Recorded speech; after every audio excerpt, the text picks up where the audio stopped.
When Donald Trump first took office, he cast himself as the savior of rural America. Standing before cheering crowds in Iowa, Nebraska, and Ohio, he declared that the era of neglect was over.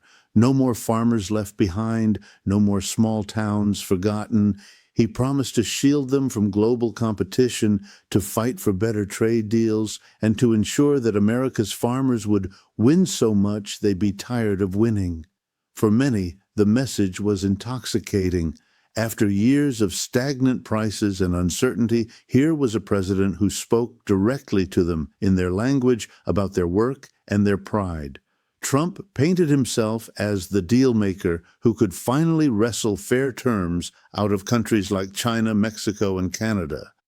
And he assured farmers that prosperity was just around the corner. But behind the slogans and the rallies, the reality was very different.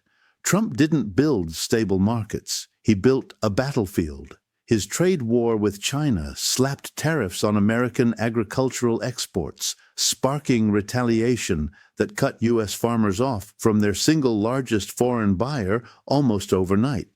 Billions of dollars in sales evaporated. Ships that once carried corn and soybeans to Chinese ports sat idle. Silos filled up, not because of bumper crops, but because there was nowhere for those crops to go. To mask the damage, Trump rolled out a series of emergency subsidies. Billions of taxpayer dollars were funneled to farmers as so-called trade aid. But here's the problem. Subsidies don't create markets. They don't replace lost buyers. They just kick the can down the road. Farmers still had record harvests piling up, still faced collapsing prices, and still struggled to find anyone willing to purchase what they produced. The numbers tell the story. Despite historic production, net farm income stagnated. Rural debt levels rose. Bankruptcies ticked upward.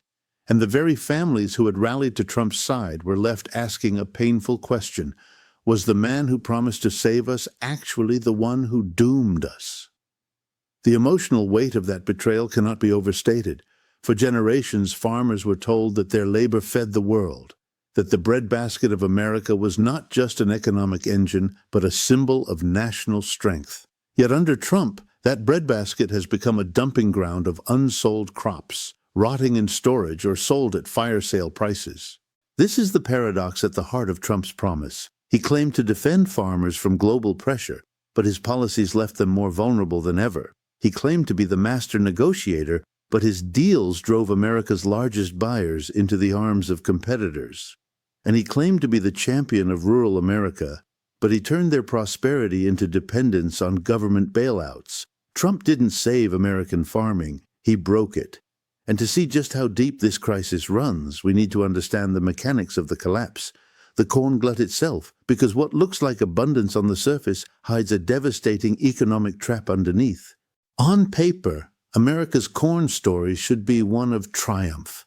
In 2024 and 2025, U.S. farmers produced some of the largest corn harvests in history. Acreage was up, yields were up, technology delivered bigger crops than ever before. By all traditional measures, this was the dream scenario. A record harvest should mean record profits, but instead it turned into a nightmare. Why? Because in economics, more isn't always better. More can sometimes mean collapse. Let's break it down simply. Corn is priced by supply and demand.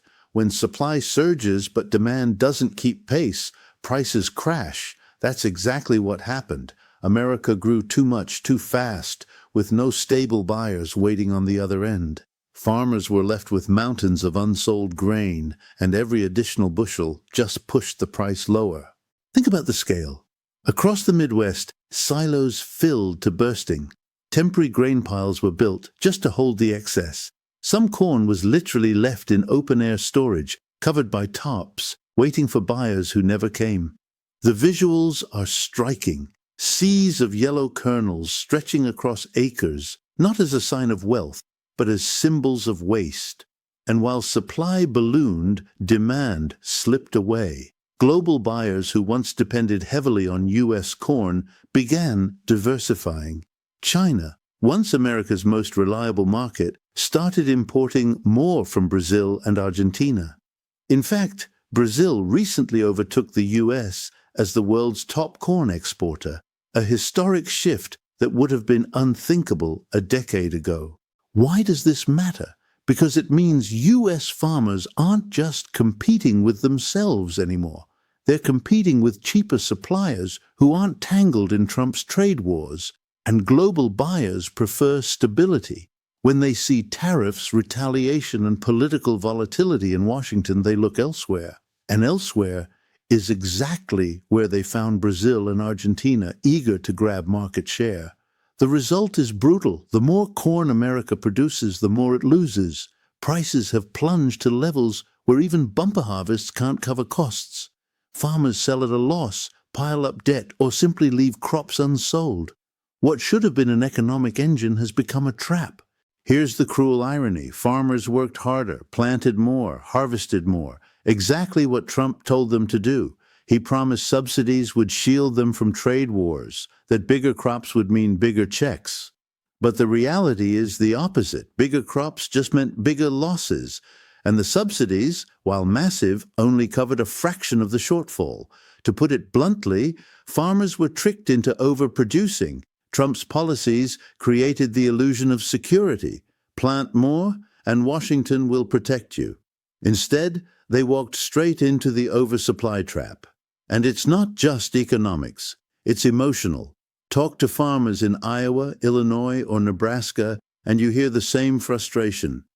We did everything right, and we're still going broke. Imagine working 14-hour days, investing every dollar into seed and fertilizer, watching the weather like a hawk, only to be told that your hard work made your situation worse. That's not just a financial blow, that's a betrayal. This is the human face of the corn glut. Families that have farmed the same land for generations now face foreclosure. Young farmers who took on loans to expand their operations are staring at bankruptcy.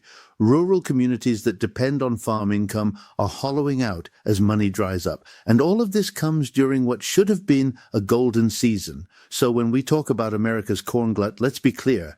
It's not just about too much grain. It's about policies that encouraged overproduction, markets that disappeared, and prices that collapsed. It's about farmers caught in a paradox where abundance equals ruin. And the worst part? This wasn't an accident. It was engineered. Because behind the glut lies Trump's deliberate choices. The trade wars, the tariffs, the reckless promises of subsidies. This wasn't nature turning against farmers. This was policy. And that brings us to the heart of the disaster. How Trump himself caused the oversupply trap that is now choking the very people he promised to protect. If the corn glut was the symptom, Donald Trump's policies were the disease. Because what happened in America's heartland wasn't random and it wasn't inevitable. It was the predictable outcome of a series of reckless choices made in Washington, choices that farmers are paying for with their livelihoods. Let's start with the planting frenzy. When Trump launched his trade war with China in 2018, he knew farmers would get hit. China was the biggest buyer of U.S. agricultural products: corn, soybeans, pork. When Beijing retaliated with tariffs, those markets evaporated almost overnight. Instead of fixing the problem, Trump offered a band-aid, subsidies. Billions of dollars in trade aid payments were rolled out. At first, farmers breathed a sigh of relief. They thought the government had their back. But here's the catch. Those subsidies weren't tied to market conditions. They were tied to production. The message was simple: plant more, harvest more, and Washington will cover you. So farmers did what farmers do best. They worked harder. They planted record acres. They poured money into seed, fertilizer, and equipment. They pushed production to historic highs, because they trusted the promise that if exports faltered, the subsidies would make up the difference. But that trust was misplaced, because while American fields were bursting with grain, the global markets that should have absorbed it were closing their doors. China locked in long-term deals with Brazil and Argentina, locking the U.S. out. The European Union scaled back imports of American genetically modified crops, citing health and trade concerns. Other buyers diversified, spreading their purchases across multiple countries to avoid being trapped in Trump's tariff games. The result was catastrophic: a tidal wave of corn with nowhere to go. Farmers were left staring at silos packed to the brim, with prices falling so low that every extra bushel meant deeper losses. And the subsidies? They barely covered operating costs, let alone the debt farmers had piled up trying to keep up with Trump's promises. Here's the cruel irony. Trump told farmers he had their back. He told them subsidies would keep them safe, that his trade wars were short-term pain for long-term gain. But instead of protecting them, he lured them into overproducing at the very moment when their markets were collapsing. He didn't shield them, he set them up. And the emotional betrayal runs deep. Farmers are a proud community. They don't want handouts. They want fair prices for their work. They want stability. They want to know that when they put seed in the ground, there will be buyers waiting at harvest. Trump replaced that stability with chaos. Consider the irony. Trump, the self-proclaimed king of deals, managed to create a system where the harder farmers worked, the worse off they became. He incentivized production with one hand while destroying markets with the other. It's the kind of policy contradiction that no family business could survive, yet millions of farm families were forced to live it.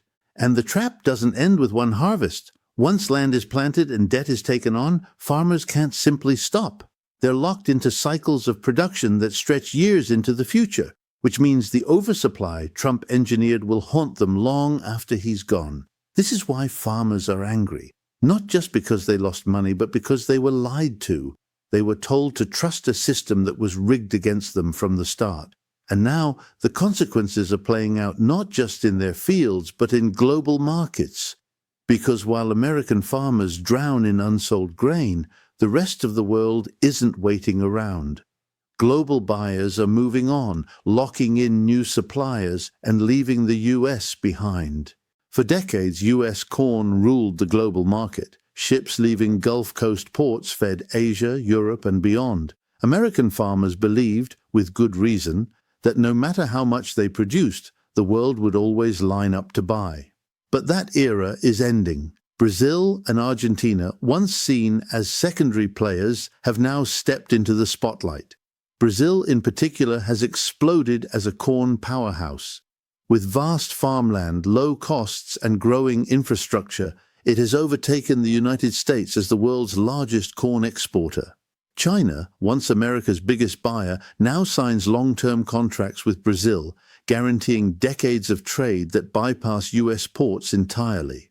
Argentina has followed the same path, increasing yields and capturing markets that once belonged to the Midwest.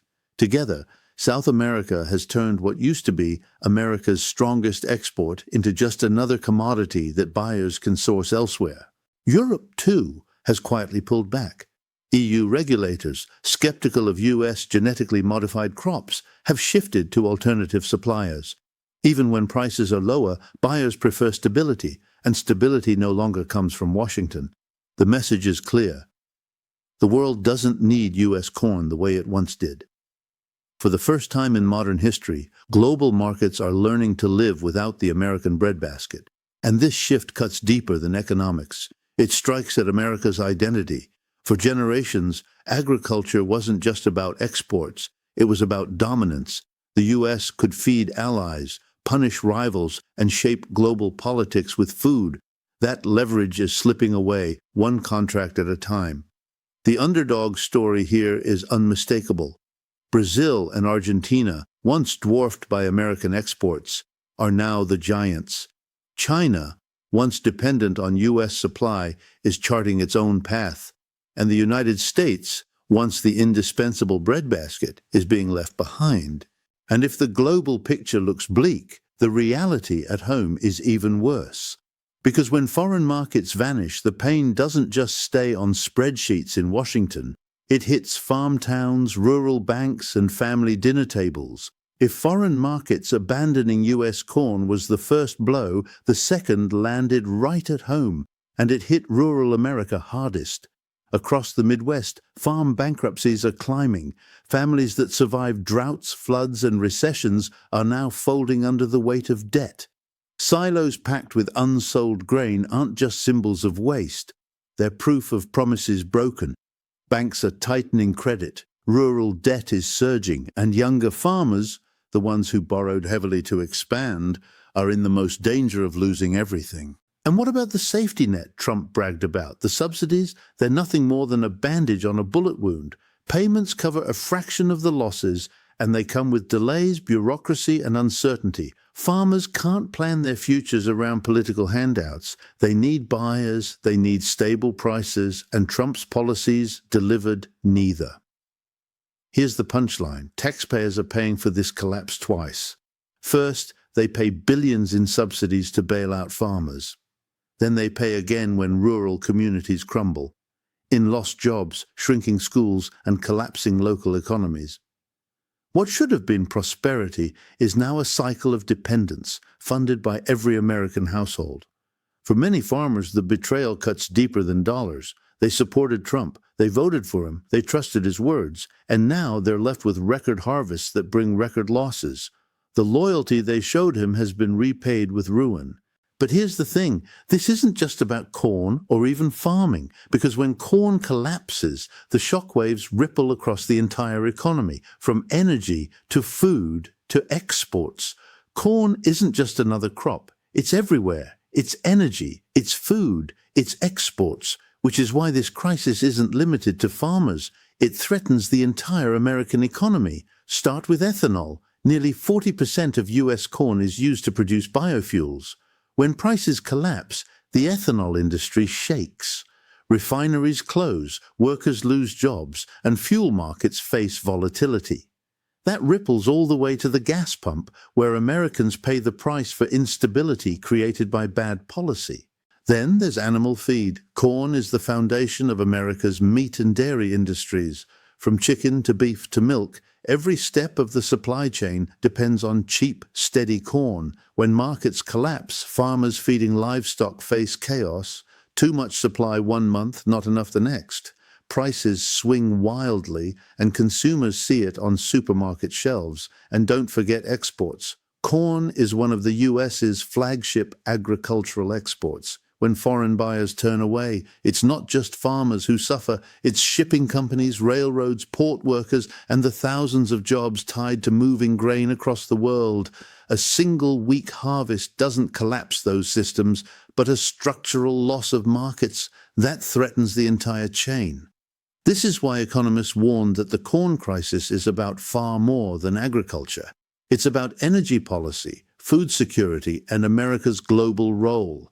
When the backbone crop of the U.S. economy falters, the whole body stumbles.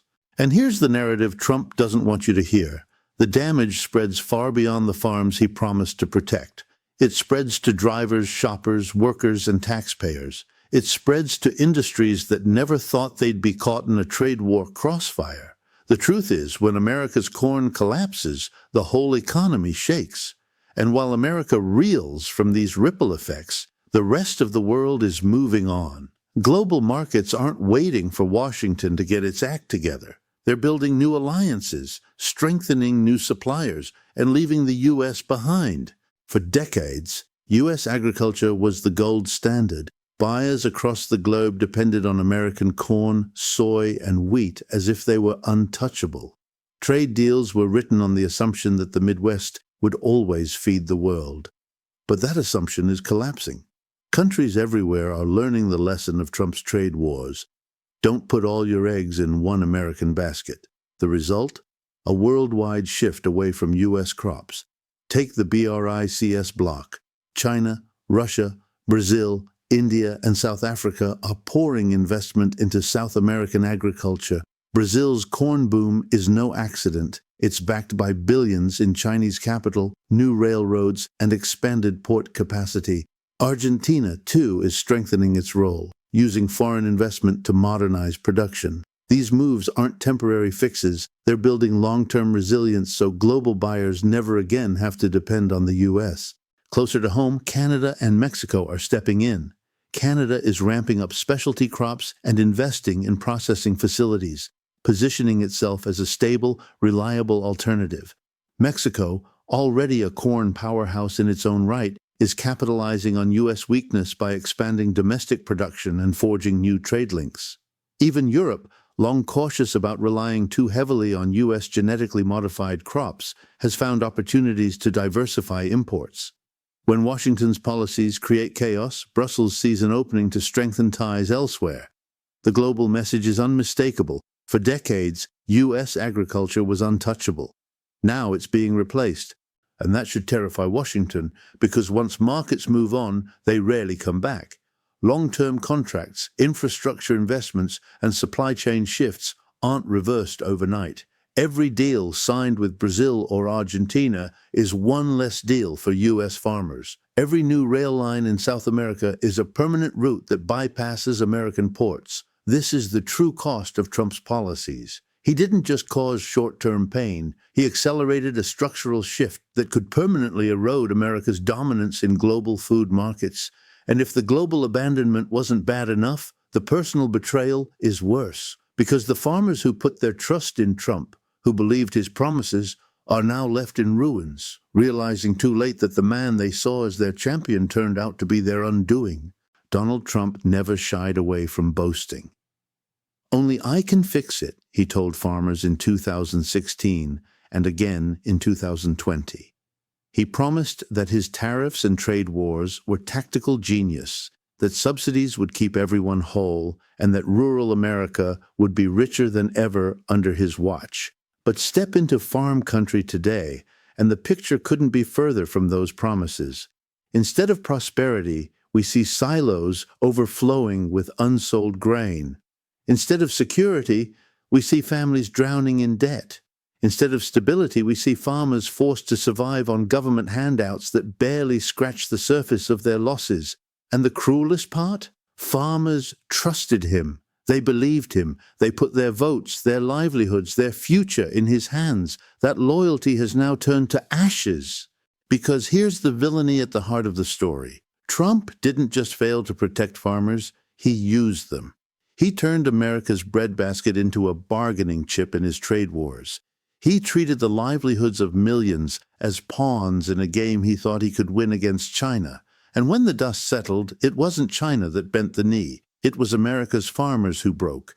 This is the human cost of Trump's arrogance.